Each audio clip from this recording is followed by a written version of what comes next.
Selamu alaikum. Në këtë mësim do të mësojmë për hemzen. Ç'është hemzeja? Hemzeja është një shenjë e vogël e cila lexohet sipas zanores që ka.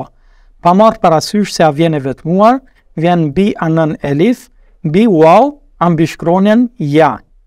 Hemzeja mund të vijë në këto mënyra, pra në këto mënyrat që po shihni këtu. Në këtë rast po shohim elifin këtu, wawin dhe jan. Mirë po, kur vjen hemzeja mbi këto shkronja, atëherë kjo shkronjë, për shembull këtu wawi nuk llogaritet waw, por llogaritet hemze.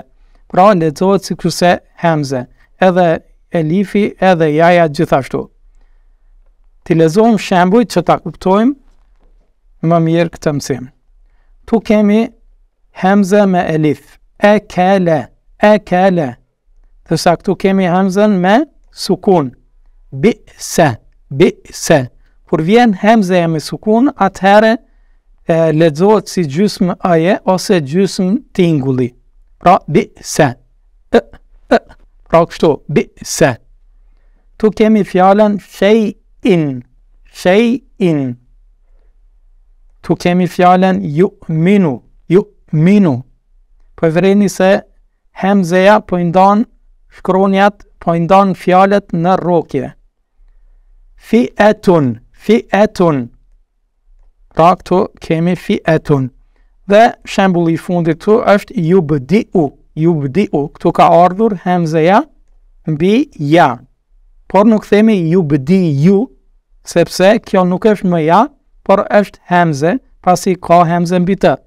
Atëherë lexojmë yubdi'u. Rregull t'i lexojmë së bashku edhe shembuj tjerë. Shembulli i parë këtu është ka'sen. Pra kemi te kjo fjalë elif me hemze. Por hemze është me sukun, andaj e shqiptojnë këtë formë. Ka'sen. Provoni edhe ju. Ka'sen. Fjala e dytë ursile. Këtu kemi ilejhi. Yesha'i. Neba'a. Yawma'idhin. Pra këtu ka ardhur hemzeja me kesra, prandaj lexojmë si i. Yawma'idhin. Sha'nun. Tu kemi hemze me sukun, prandaj po e themi kështu si gjysmë aje ose gjysmë tingulli sistem. Sha'nun. Tu kemi fjalën mau'ilen. Ara'ayta.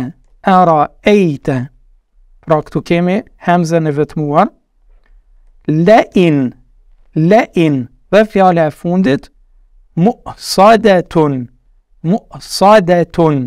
Kaq për këtë mësim. Allah ju ruajt. Selamu alaikum.